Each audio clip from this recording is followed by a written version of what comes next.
You're listening to Pink Lady Presents, only on LA Talk Radio.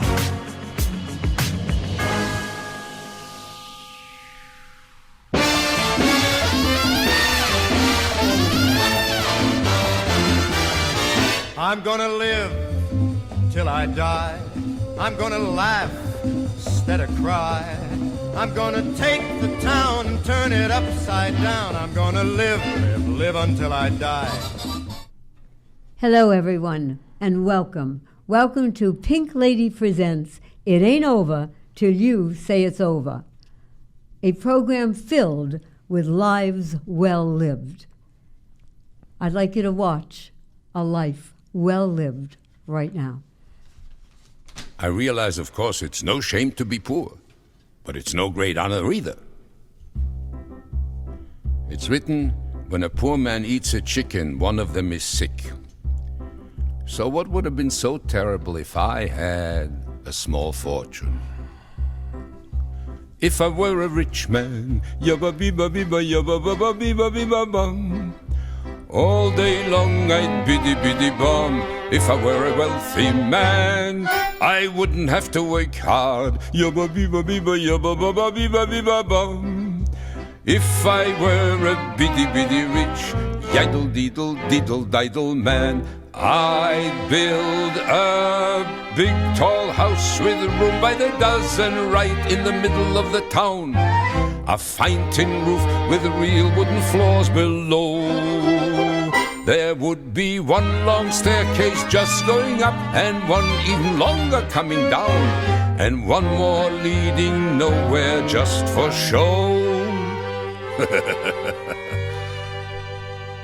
I'd fill my yard with chicks And sitting beside me right now is Theodore Bikel's lovely wife, Aimee Ginsburg Bikel. Welcome, Aimee. Thank you Welcome. very much. I must tell you, I'm going to start off with our audience here. Aimee wrote, "When Theodore came into my life, it was like the sun, and it showered me with a golden light." Oh boy, heavy duty, Aimee. And how did Theodore come into your life? At the time that I met Theo, which he did like everyone to call him Theo, Yeah. I was living in India. I was a journalist and foreign correspondent covering India for Israel's largest newspaper called Yediot Achronot, and writing for many other publications as well. Right. I'd been there for 17 years. I had a complete and full life in India, which I loved. But my family is here in Los Angeles, where we are. Okay. And I would come and visit once a year or so. And on one visit, I was invited to a Shabbat meal at mutual friends. Okay, and good. we met. Yeah. And that's how he came into my life. It was pretty instant. What do they say, love at first sight? It was like a feeling there. There was a feeling, Yes. not a feeling that made me or him think that 4 months later I'd be leaving India, Wow. living in Los Angeles, and getting married. So I can say that we knew all of that on that Shabbat meal, but the feeling was there, definitely. Wow.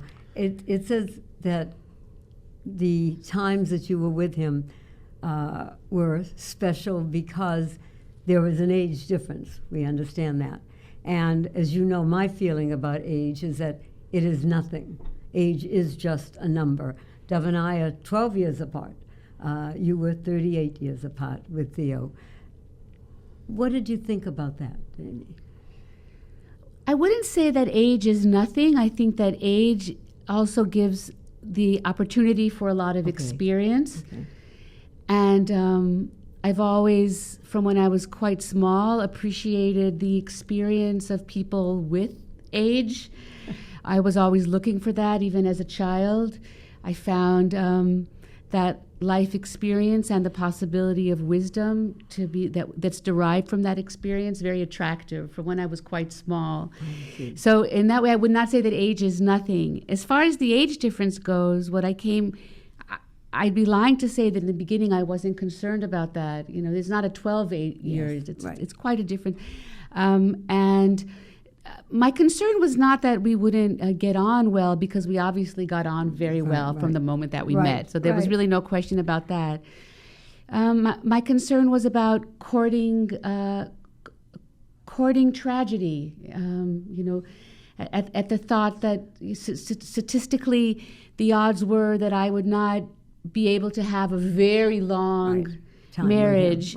And at the onset you think, well, do I want to court this? Do I want to open myself to that? But then the days go by and that question is no longer there, because the choice is no longer there, because the shadchan, the matchmaker in heaven, has made that match. And I came to a point where I realized that nobody's really asking my opinion anymore, that this match has been made. Bashek, which means meant to be. Yes, and I'll say one more thing about that, and that is that when people do question about the age difference, I have found myself answering, as I wrote in this article that you just quoted at me from several years ago, that when you love someone, that's when the age makes no difference. So all of what I was saying until now was a preamble.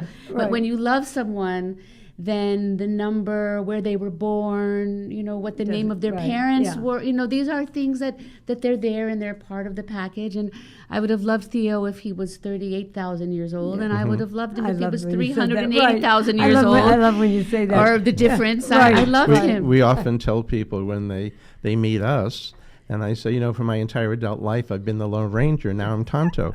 And I don't mind being Tonto because I've got a great Lone Ranger, And you had a partnership.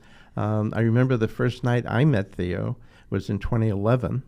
And Rabbi Wolpe came down from the Bema in Stephen at Sinai Temple and said, would you please move over and save that seat? Didn't tell me why. And 5 minutes later, this distinguished gentleman comes in, sits down. I look over, and it's Theo Bikel. I love and it. I said, I don't know what to say. I said, all I can tell you is I love Sweet November. And he said, oh, you're the one who saw that movie. And from then on, the rest is history. Yes. Yeah. We're going to show our audience the name, how Bikel came.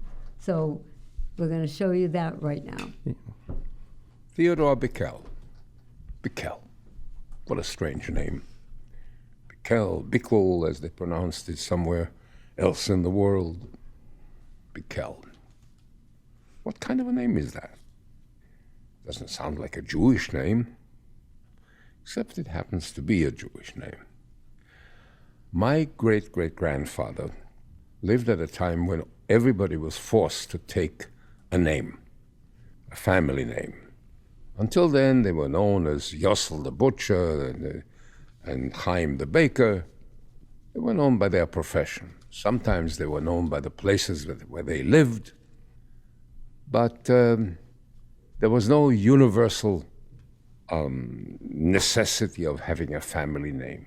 All of a sudden, both the Russian Tsar and the Austrian Emperor decreed that everybody had to have a family name. So my great-great-grandfather decided to take a name. Now, he was a Cohen, as I am, as my father was, but he didn't want to call himself Cohen because already two people had taken the name in the village, and still he wanted to take a religious name of sorts. So he opened the book at random and put his finger on a page at random, and it landed on a phrase that says, B'nai Yisrael Kedoshim L'Adonai, the children of Israel are holy to God. Now in Hebrew, that is an acronym, B'nai Yisrael Kedoshim L'Adonai, Beit Yud Kuf Lamet. It spells Bikel. And that's how my name came about.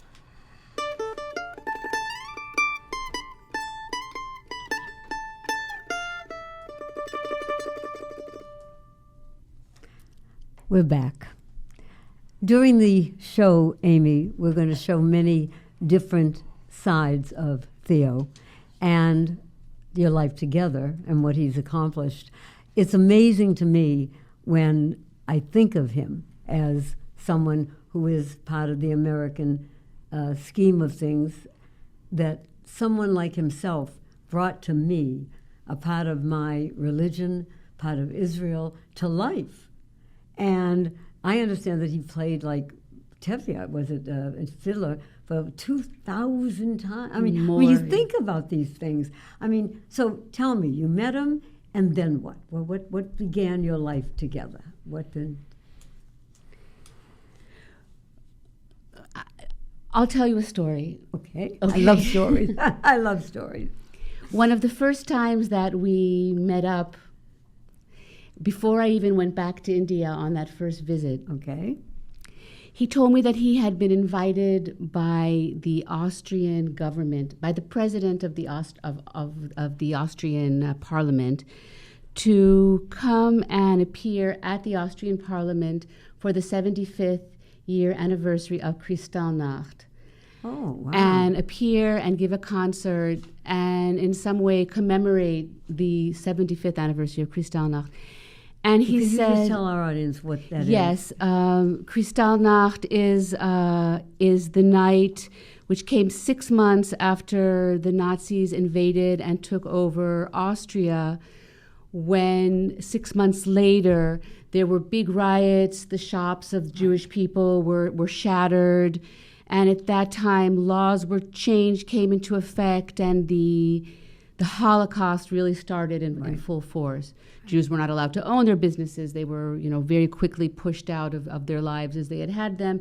The deportations began.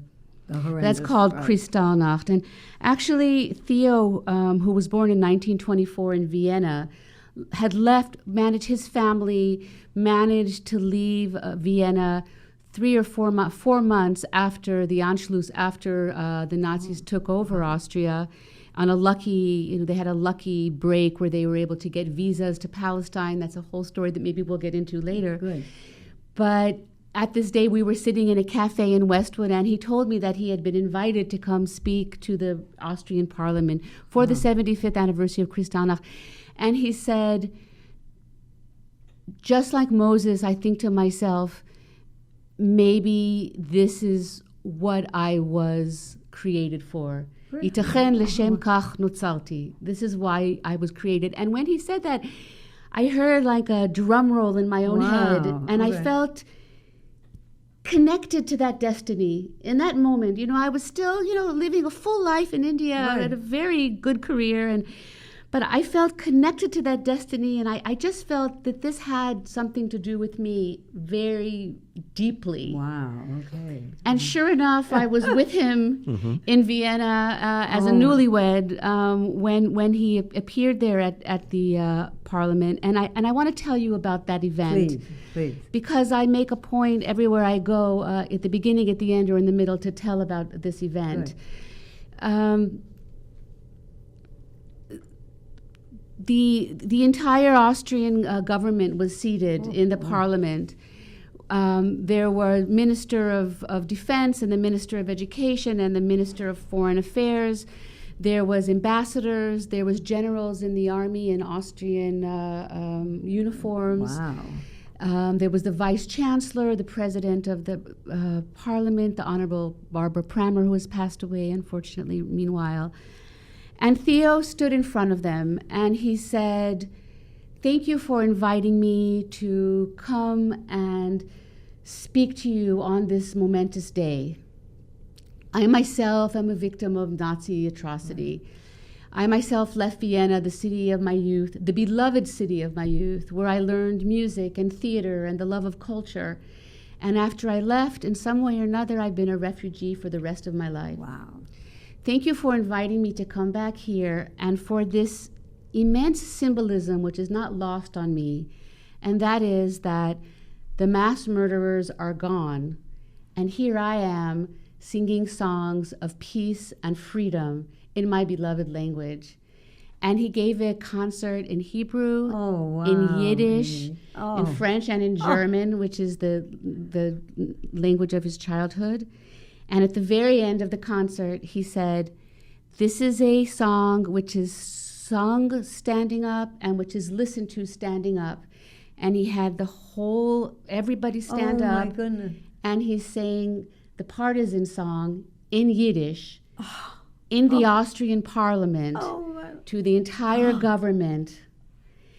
And the warmth in the room, I would say, it started kind of cold, but by the time the end It had to rolled be around, hotter than anything. they all he had them in Wow. his pocket, like he Right. had everyone in his Right. pocket. And you sat there and you thought, here's history being Yes. made, because it's Yes. true. We're 75 years later. Look who's gone, and look who's here. So that is how my life with Theo started, if you can imagine. With a bang of fireworks, literally. So it was pretty intense. Well, your life before that, though, was a life, like you're saying, that you were ensconced in your particular career. Absolutely. So how did you begin that, Aimee? My career? Yes. It starts back in Israel. Okay. Where when I lived in Israel, I did my university studies in Israel and then went to the army.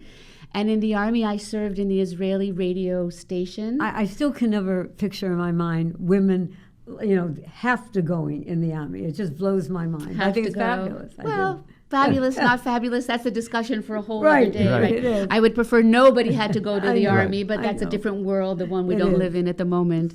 The Israeli army has a radio station, a very popular radio station. Oh. It's probably the most popular radio station in Israel. I served as a radio broadcaster, then became a print journalist. And then the rest just led to the rest. I moved to India not in order to be a journalist. I moved to India because I fell in love with India. Really? Okay. But while I was there, I thought, well, why not? And I continued my life there as a foreign correspondent. I covered India not only for Israel's largest newspaper, but for many other publications around the world. I did radio and television appearances, many in Israel and other my countries. goodness. And even in India, I became a journalist in the Indian media, writing about my life as a foreign correspondent, writing about did you Israel speak affairs, Indian? Jewish I mean, affairs. did you- I spoke enough to get by. Okay. I mean, to people in the street, I speak more than enough to get by. I did all of my work in Hindi. On Indian Hindi stations, I would say I got by rather shabbily, but I got by. You got by. More than got by, I think. Always afraid I was going to start a world war by mistake by using the wrong word or the wrong tense. I get it. Okay. Yes. We need to go on to another song. Here we by are. Theodore Bikel. Thank you. And I hope the audience realizes that today you're going to be blessed with so many wonderful thoughts, songs, And memories. And memories. And memories. Really.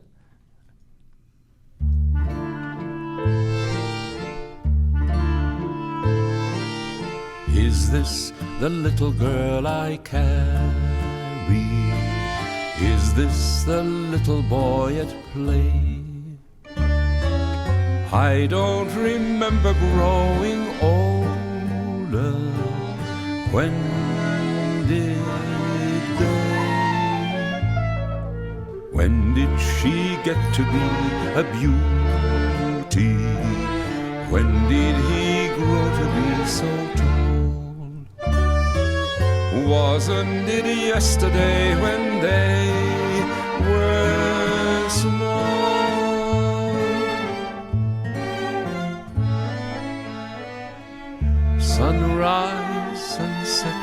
Sunrise, sunset, swiftly flow the days. Seedlings turn overnight to sunflowers, blossoming even as we gaze. Sunrise, sunset, swiftly fly the years. One season following another, laden with happiness and tears. What words of wisdom can I give them? How can I help to ease their way? Now they must learn from one another, day by day. Place the gold ring around her finger, share the sweet wine and break the glass. Soon the full circle will have come to pass. Sunrise, sunset, sunrise, sunset, swiftly flow the days. Seedlings turn overnight to sunflowers, blossoming even as we gaze. Sunrise, sunset, sunrise, sunset, swiftly fly the years, one season following another, laden with happiness and tears.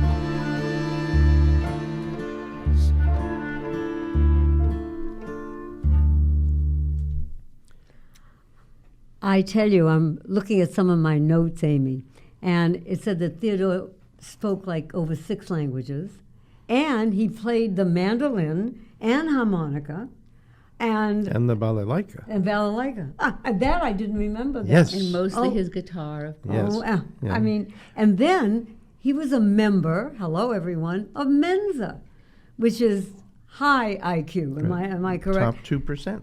Yeah, I mean, absolutely unreal. The other thing is he was a vocal supporter of our civil rights movement. Can you talk about that? Yeah, before you start that, Yes. I'm going to talk in the program. This is what live TV does. Yeah. To our engineer, and when Pink introduces the next segment, we're going to do the next 2 segments. The first one is about his first acting job, and then go right into the movie clip. So if the engineer can pick up on that, we'll keep talking. Go ahead.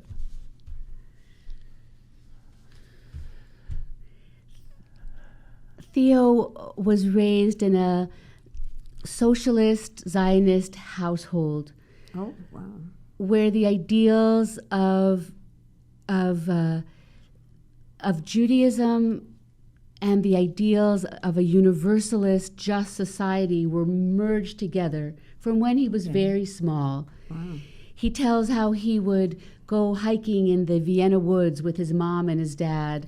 And as they would go walking through the woods, they'd be singing songs of justice for the workers and justice for the downtrodden, together with Zionist songs and with Jewish songs. As a young man, he lived on a kibbutz for several years where he's practiced more of these ideals or imbibed more of these ideals. And I think from knowing him that even if this was not his background, it was the kind of person that he was. Yeah. He truly felt as a brother to all of the people in the world. And I'm not saying that as a cliche. Right. I've known, coming from that same background myself, I've known people involved in social justice all of my life. Theo truly felt a brother of connected, everybody. right. And so being a civil rights activist for him was like standing up for your brother if he's being beat up. It was no different than that. It was, here are my brothers, here are my sisters. They're living lives in unjust conditions. It is my job to speak up and to do what I could. And it was very simple. It didn't come from a lot of philosophy, it just came from the from heart. his heart. From the heart, right. And yes, he was very active indeed. He was active in the civil rights movement in the 60s. Student with the black students' effort to have people register to vote. Oh, that was really? one of his main wow. causes. Okay. He marched in the South. He was in jail a few Oh, times. no, I didn't. Only did not know overnight. that. Only No, overnight. It doesn't matter. It was- But it was civil, symbolic, right. civil disobedience. And I know he was very involved with Pete Seeger Very involved with Pete workers' Seeger. rights. And Very involved. He was a union leader for most of his life. He was the president or vice president of Actors Equity, which is the union of the actors, for about 30 years. So, and he was active. They always say, the actors, when I meet them, they say he wasn't just a president for the title. Right. He worked. He was very involved in the Free Soviet Union Jewry movement. Very involved in that movement. And Pink has been involved in SAG-AFTRA, now the merger, and with Actors Equity, as he was. And in the most recent, your comrade. she's there, Yeah, yes. definitely. And in the most recent musical she produced, it was an Actors Equity production. Very important. It is. Very We're important. union people. We had Jane Austen here, who's the president. Yes, She was sitting in that absolutely. seat, 2 weeks yeah. ago, Okay, yes. and talked about things. And like Theo, his heart was in it. That's where it came from, not just the mind. He used to say actors are people that want to act so desperately and want to be on stage so desperately that they'll do anything and let anybody take advantage of them and do anything to do be it, it. right. And he said, I was there to be their buffer. Right. And actually, when he would travel for his work, for concerts or for other filming work, he used to get together groups of actors in the cities that he was in. Oh, really? Wow. And speak to them Okay. and tell them, you have families to support, Yes. you will be old one day, and so you have yourself to support. You must demand what's fair for That's right. yourself. And what you deserve. You what are a deserve. dignified Right. working person, Correct. and you must demand that for yourself. He used to gather up at these gatherings and do that. And it couldn't be a more perfect segue to hear Theo, in his own words, talk about his first acting job. Please play that and then go right into the movie clip. And one of the first roles that I played was a role in a play by Sholem Aleichem that was called Tevye and His Daughters, a play without music. I played the constable who came to tell them that they had to leave. I had, as I often tell people, I had 29 words to say. I counted them twice. And I played this constable, my first role professionally on any stage. And they paid me something, the equivalent of about $5 or $6 a performance. I did my first performance. I got paid. I came home. I was living with my parents. I gave Mother this money, and she put it in an empty coffee can. I said, wait a minute. I'm living here at home, and this is the money I earned. I gave it to you. I'm contributing it to the household expenses. Why are you putting it in a can? She says, because I want to keep it like this, because it's the first money that you've earned in the theater. I had a suspicion that she thought it was going to be the only money that I would ever earn in the theater. For all that I know, that coffee can still exists somewhere.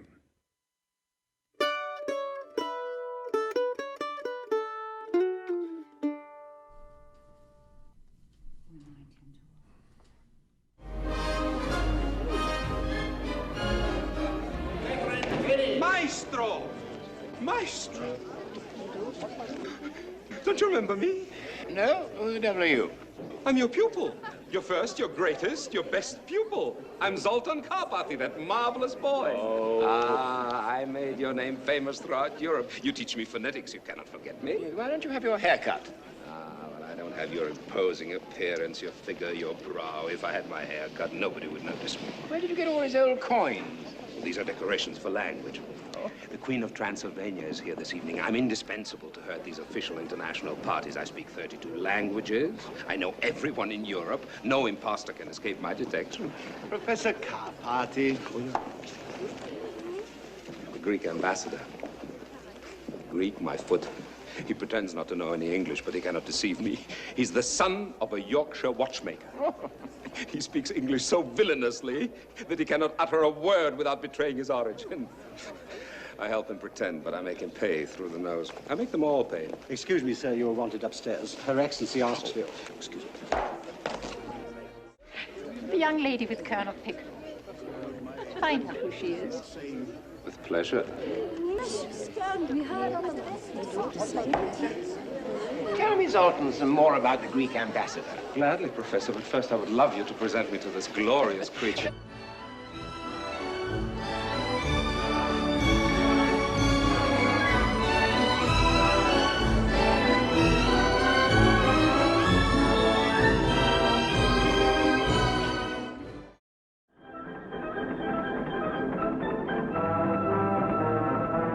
You are accused of being a spy in the service of the British Armed Forces. Have you anything to say that might lead this court to believe otherwise? I told you I was fishing. Das ist das gesamte Beweismaterial der Anklage, Herr Kapitän. As your fellow prisoner has already learned, the penalty for not answering this court is death. Will you be so good as to tell us exactly where and how you acquired torpedoes? Mr. Allnut made them. How very interesting. You don't believe me, do you?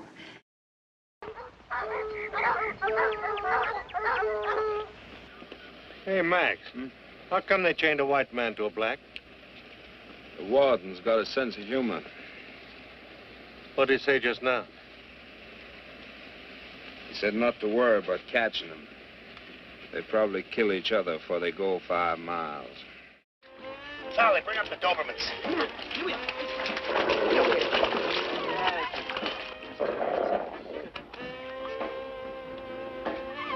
Wait a minute. What's the matter? No dogs. Max, do we have to go all over that again?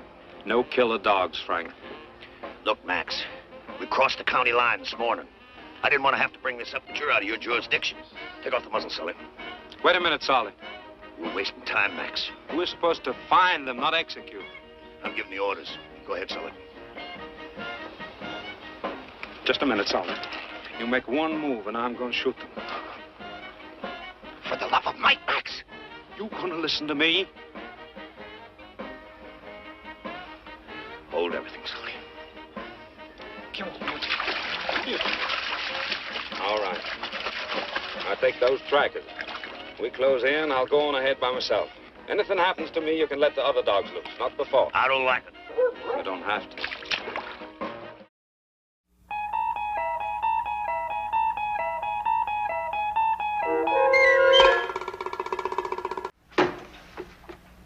$4:00, Pete. That's when we'll make it occur. We'll make it occur at 4:00. At that moment, that precise moment, we shall destroy evil. This is both my charge and my obligation, Pete, to destroy evil. And we shall do it at 4:00. I'm not quite sure of the method yet, but that will come to me. It will come to me assuredly, and it will be a revelation. It will be the expiration of immorality, the exordium of the end. 4:00, Pete. That's when we'll make it happen. In whatever form I choose. 4:00. That's Oliver Krangle, a dealer in petulance and poison. He's rather arbitrarily chosen 4:00 as his personal Gotterdamerung. It's happening, Pete. It's happening right now. Everyone, all the evil ones, they're all turning into tiny little gnomes. Certainly, Peter. This is kind of a celebration.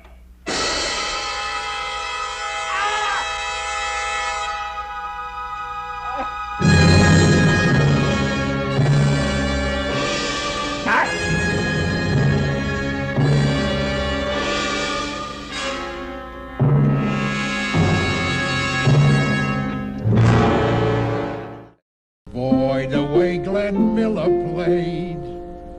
Songs that made the hit parade. You know, you remind me very much of my darling Greta. May she rest in peace. Very much like her. Oh.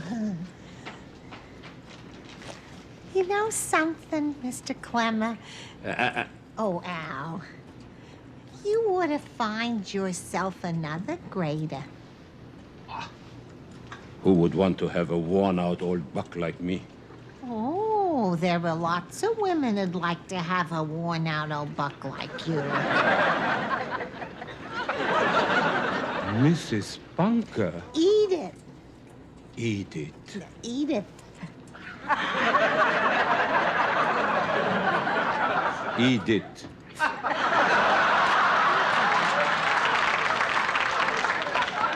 Are you telling me that I have a chance? Sure.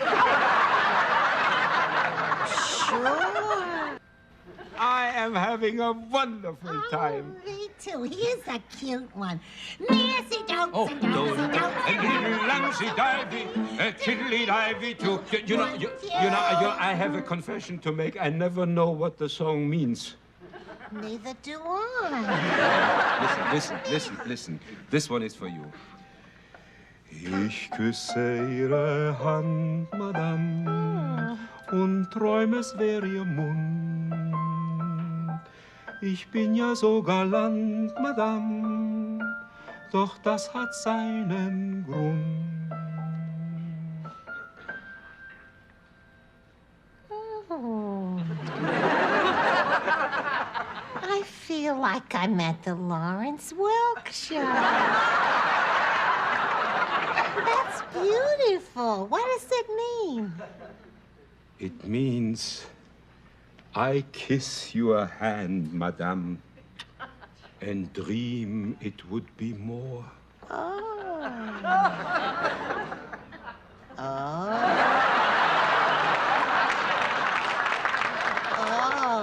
You have such beautiful hands. Oh, here's a nice No, one. please. No more music. Let's just talk. Oh, all right. You know, all the times you have been coming into the shop, I was hoping for a time like this when we could be alone together. Oh, you shouldn't talk like that, Mr. Clemmer. Al Liebchen. Al Liebchen. You don't know what I feel for you. Oh, no. Edith. Please, Mr.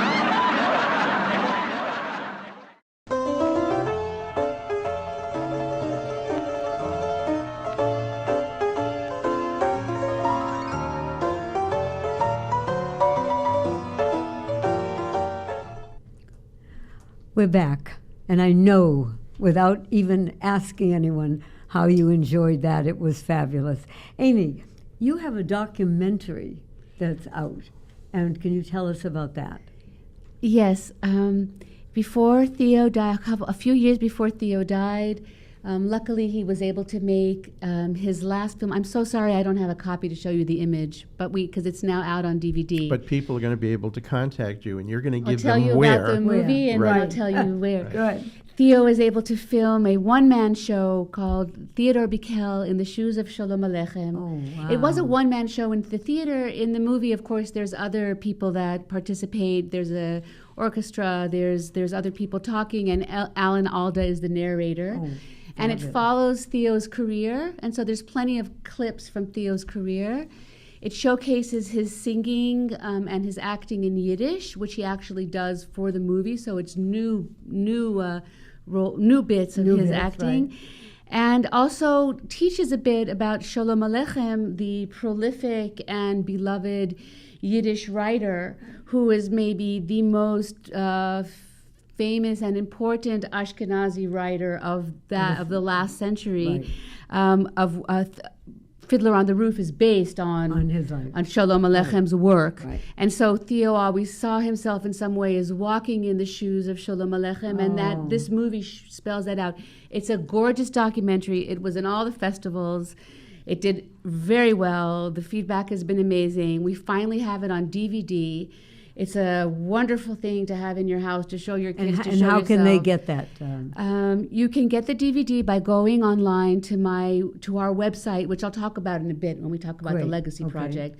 But I'll say it now and I'll say it again after. Yeah, please. TheodoreBikel.org. You can't get easier than that, right? Than TheodoreBikel.org. And all Theodore of this Bikel, Bikel. Theodore Bikel, Bikel.org. You can go on there and find clips, music, his writings, because he wrote brilliant speeches and he wrote lots of things, and it's all on there, plus a page where you can buy the DVD and other things that we're going to talk about now, I think. The next thing is the book. I mean, we have so much. Before we go to the book, I just want to mention something. One of my personal favorites is his rendition of Iskekimena Chazan B'Shabbos, the cantor on the Sabbath, and the way he describes the cantor in 3 different ways. One, the tailor who draws the thread so perfectly, and his voice reflects that, and the buggy driver who snaps the whip in just a way, and it's just it's typical and traditional Theodore Bikel, and every time I listen to it, I cry. So he does that to me. Thank you for that memory. Yes, wonderful memory. And who wrote the book? I mean, well, this is an autobiography. It's called Theo, an Autobiography. One of Theo's favorite stories was how he went on air one time and the interviewer said, "Theo, why don't you tell us what the book is about?" So it's an autobiography. It's about Theo. There were several editions of it. The last edition came out for his 90th birthday, so there's a little postscript. There's a new chapter and a postscript on the back with lots of tantalizing information about love after 90. Okay. So I'm not going to say lots, but pertinent. Okay. And so the book tells about his life as an activist, as an actor, as a folk singer. It talks about the founding of the Newport Folk Festival.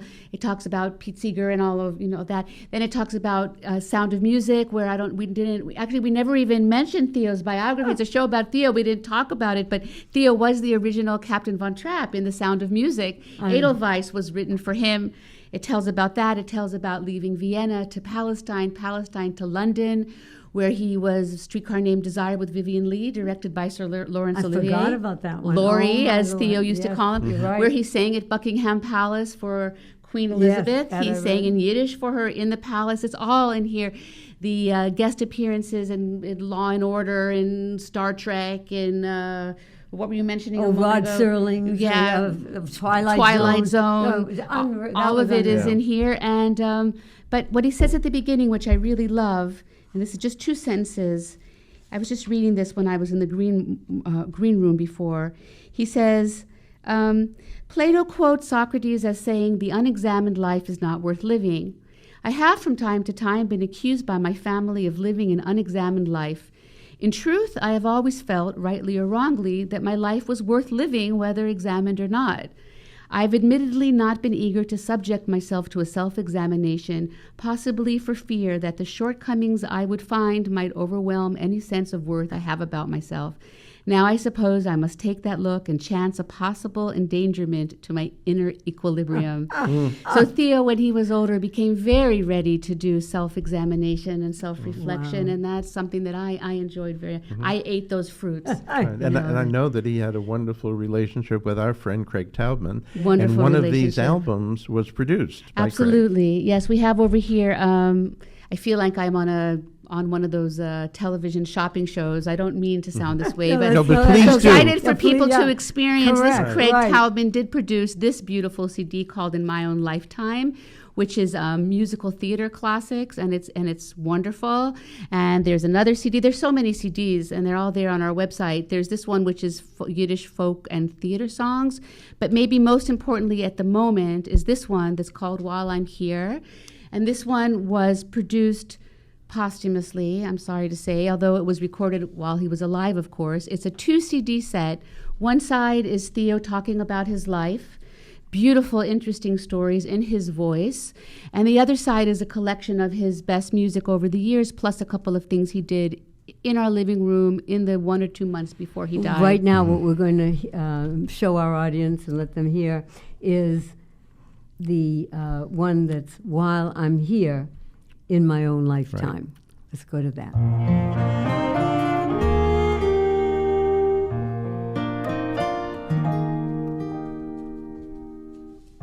In my own lifetime, I want to see the fighting cease. In my own lifetime, I want to see my sons enjoy the fruits of peace. While I'm still here, I want to know beyond a doubt that no one can lock us in or lock us out.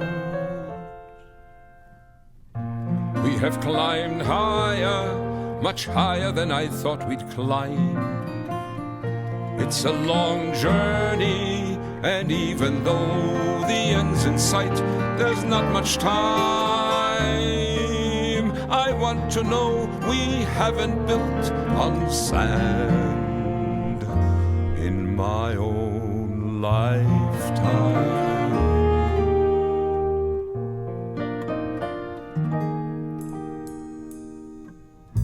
In my own lifetime, I want to see our efforts blessed. In my own lifetime, I want to see the walls come down and then arrest. This Moses wants to see the promised land. In my own lifetime.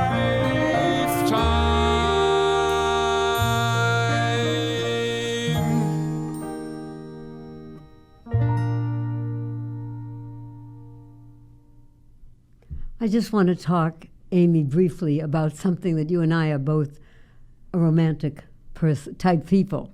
And you talk about the love metaphor toward the end with the nanoseconds and planet. You tell the audience, please. You did good research. I know, and I'm going to cry. I think you went online and read my stuff. I'm going to cry too because I always cry from in my own lifetime, even though we didn't actually hear it here in the studio, just knowing that it was on. Theo and I only had a very short time together, very precious years at the end, few years at the end. And while we had no idea it would be so short, and we actually certainly expected it to be very much longer, because when I met him, he seemed the picture of good health. Right. As a matter of fact, when I met him and he told me he was 87, I thought he was lying and that he was probably 77, but I couldn't understand why somebody would lie up. That's the first person who's telling me they're older than they are. But he got sick, he got very ill quite soon after we got together and passed away not so much longer after. The metaphor that you're talking about has to do with the idea of the potential infinite amount of moments that we have in any given day. And we do tend to go through life not noticing most of those moments. And we feel like we can afford to waste those moments because we feel like we have so much time ahead of us. And also because our mind is lazy and it's used to just going from one habit to the next, or from one milestone that we're used to the next milestone without noticing everything in the middle. With Theo, it became very clear in the very beginning, not that we spoke about it at these words, but looking back, you brought these words from from the obituary after he died, the words that I gave. I was able to voice it looking back, that we got into the habit of making as many moments as we can, conscious moments, where we're noticing them and where we're present in them and where we're alive with each other in those moments, as a way to make those 3-4 years become 40 years, 50 years, really non-measurable.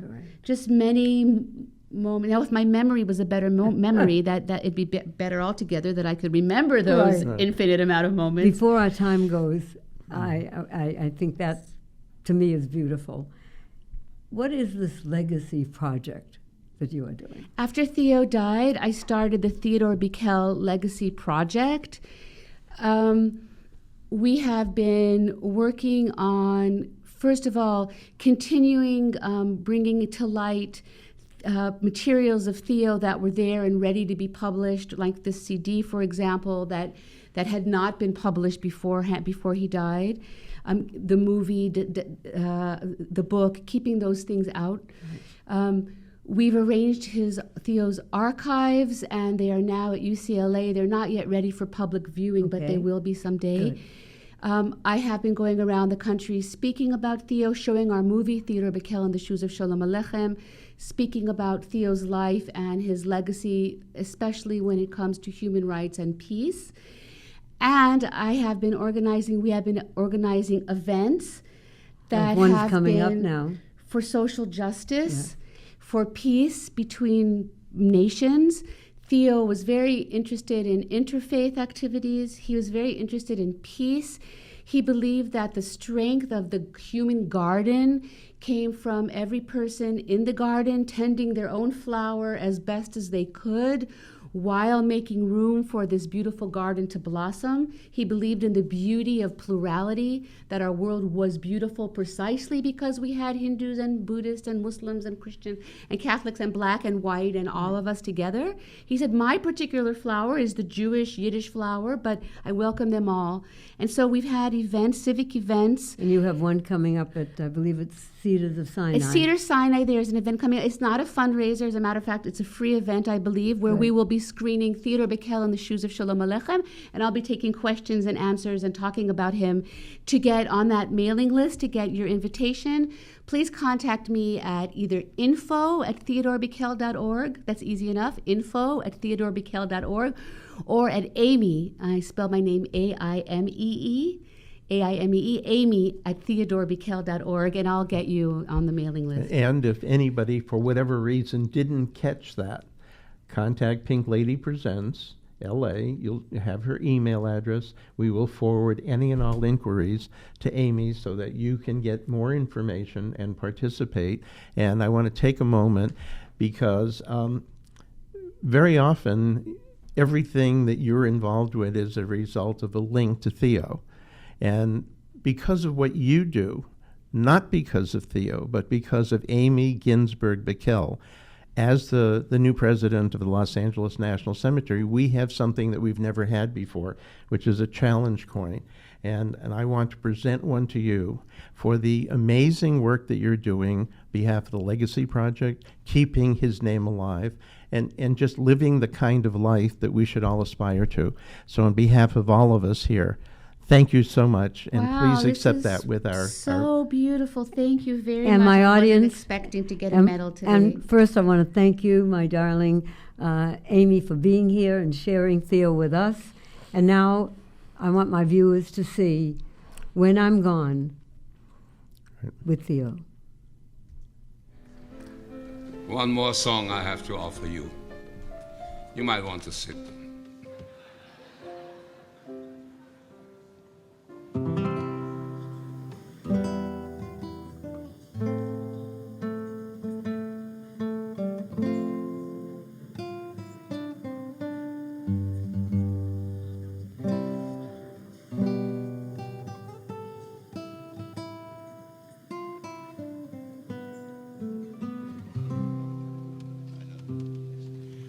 There's no place in this world where I belong when I'm gone, and I can't tell the right from the wrong when I'm gone, and you won't hear me singing any songs when I'm gone, so I guess I'll have to do it while I'm here. And I won't feel the flowing of the time when I'm gone. All the pleasures of love will not be mine when I'm gone. My pen won't write another line when I'm gone, so I guess I'll have to do it while I'm here. And I won't breathe the bracing air when I'm gone, and I can't even worry about my cares when I'm gone. Won't be asked to do my share when I'm gone, so I guess I'll have to do it while I'm here. I won't be running from the rain when I'm gone, and I can't even suffer from the pain when I'm gone. Can't say who's to praise and who's to blame when I'm gone. So I guess I'll have to do it while I'm here.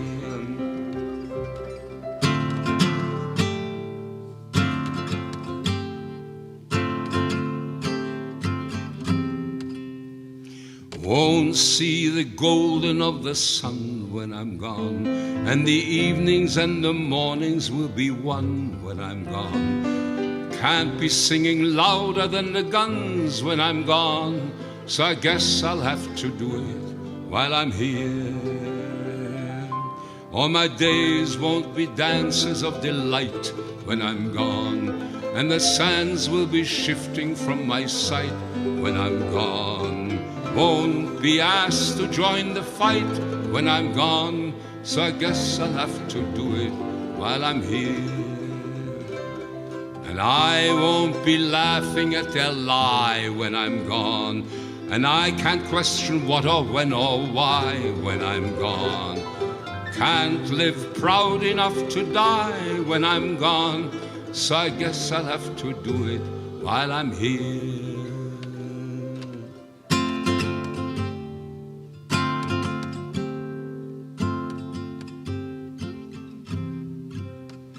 There's no place in this world where I belong when I'm gone, and I can't tell the right from the wrong when I'm gone. And you won't hear me singing any songs when I'm gone, so I guess I'll have to do it. I promise I will do it. You know that I will do it while I'm here.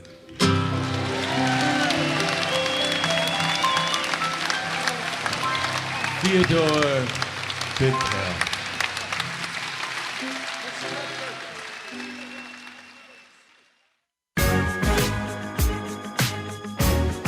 You're listening to Pink Lady Presents, only on LA Talk Radio.